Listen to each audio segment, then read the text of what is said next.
So we're gonna get into this game in just a moment, but I do wanna let you know that this video is just a how to play video, and to inform you of the Kickstarter that they have that is currently going on right now.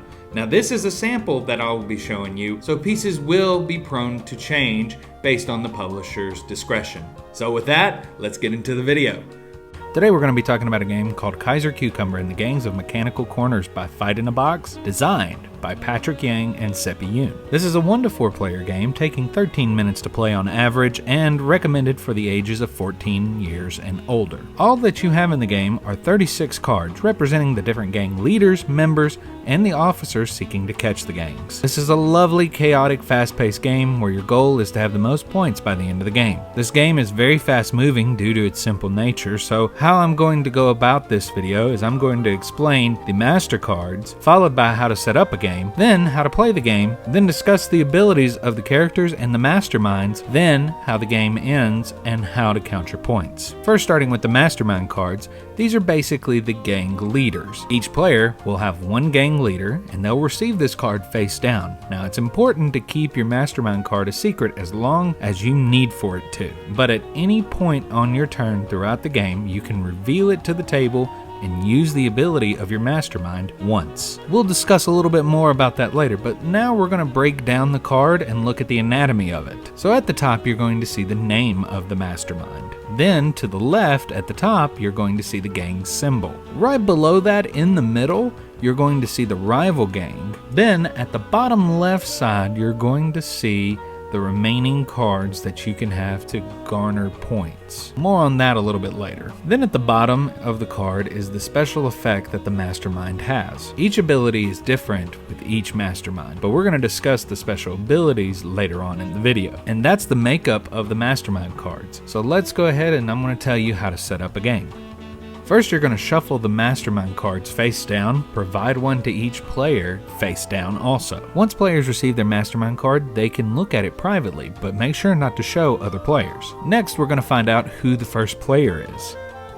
The first player is decided based on who was the most recent person to watch a heist film. The first player will have to place Sergeant Bonnie at the center of the table, with either side face up. Next, shuffle the cards and deal them out to each player. Depending on the number of players, this is how many cards that you will receive. Finally, shuffle the remaining bunny bobbies and place them in front of the first player.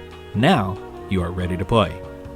During the game, players are going to have the options to do the following in order and on their turn. First, they can reveal the mastermind card and use its one-time ability. Of course, this is optional. The next option for your turn is the most common one that will be used throughout the game, and that is to play an agent card from your hand into the playing area. You're going to need to play your card adjacent to Bunny Bobby, oriented however you want. But in playing a card, you have two options in what you could do. You can either play the card face up, or you can play the card face down. Face down cards are sneaky tactics that can be used to help gain more points at the end of the round, but they will forfeit their use of special abilities. Face-up cards are used to mess up your opponent's plans or to keep them from gaining points as you're able to activate your card's ability. So in that, we're going to talk about the placement rules and how you play these cards. As stated earlier, cards placed on the playing field must be adjacent to Bunny Bobby, but there is more to it than just that. Face-down cards can be placed in any empty spot next to a Bunny Bobby. Face-up cards can go to any empty spot of their choosing, or they can be stacked on another agent card that's already been played. But there are rules to that, and here they are. If you're going to stack cards on top of each other, they have to have the following. 1. The card needs to be next to a Bunny Bobby card. Secondly, the card in your hand and the card that you plan to stack it on top of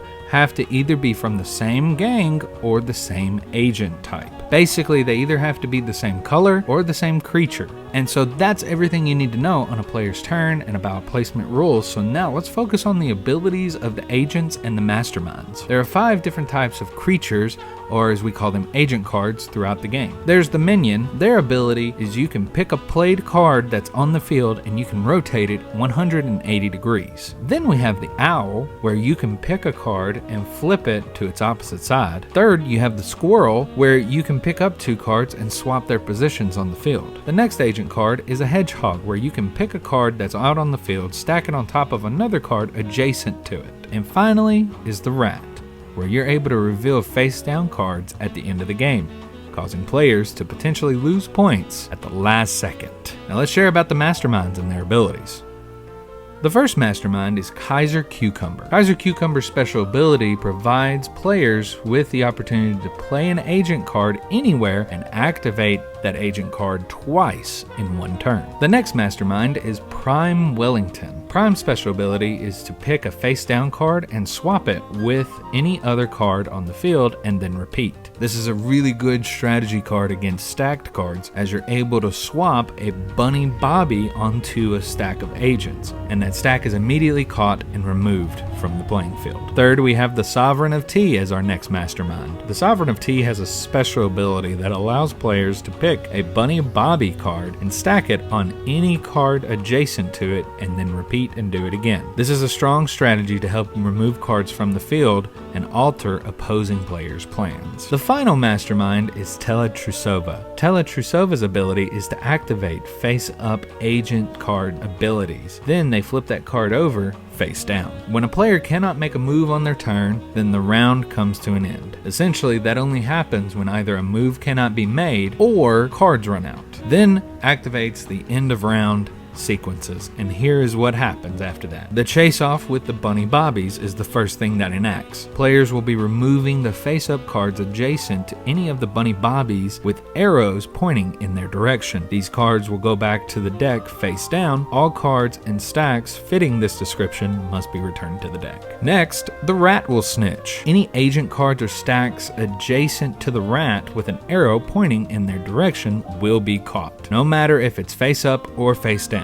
These cards and stacks are considered caught, and they must be placed face up in the final scoring area.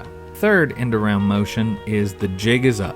All remaining face up agents or stacks are considered caught, but you must remove them from the playing area and place them face up in the final scoring area. Finally, we have the Getaway. So the remaining cards that should be on the field at this point are the Bunny Bobbies and some face down cards. You're going to take the face down cards, you're going to remove them from the playing field face down, you're going to create a deck with them while they're face down. These are the agents that got away. They're going to go in the final scoring area face down. Do not reveal them until the end of the game. Now it's time to get ready for the next round. You're going to remove any of the extra Bunny Bobbies from the playing area and use the one that you initially started off with. Shuffle the deck of cards that the Bunny Bobbies chased off in the last round, then deal out to the other players. Now, if you don't have enough cards to do so, be sure to split them evenly as best as you can. The player on the right of the first player is now the new first player for the round. Be sure to give them any other face down Bunny Bobby cards, and now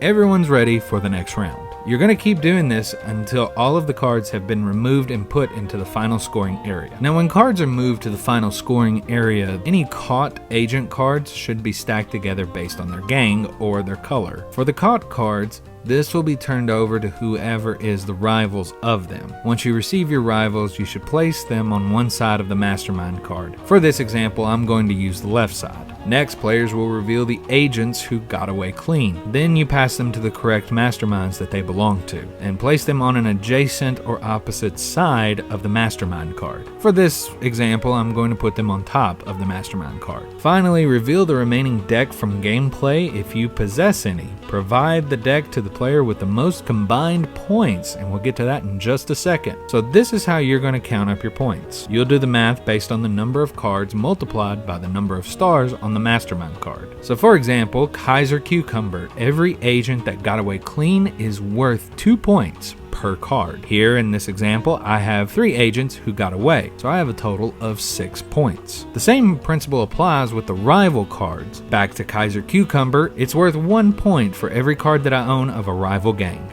I have 4 cards, so that means I have 4 points. Then you're going to add the caught agent cards and the getaway clean agent cards totals together, and that's going to be your total points. So in my example, I had a total of 6 points for the agents who got away, and a total of 4 points for all the rival agents who got caught, making it a total of 10 points. Now, if your combined colors have the highest count, you will then receive the deck and the 3 bonus points to your total. The player with the highest amount of points is the winner of the game. Overall, this is a very fun game that I enjoyed, and I hope you will too. Thank you to Fight in a Box for sending me a copy to discuss about your game. I enjoyed telling people how to play it, I enjoyed learning how to play, and I think that this was just an incredibly fun game, and I'm excited to own a copy and share it through this video. And speaking of getting a copy, you're able to do that too by backing them on Kickstarter, as their Kickstarter is launched on February 4th. Be sure to back them so you can get your copy soon. I want to thank you so much for watching. Be sure to subscribe, and I'll see you in the next video. Bye-bye.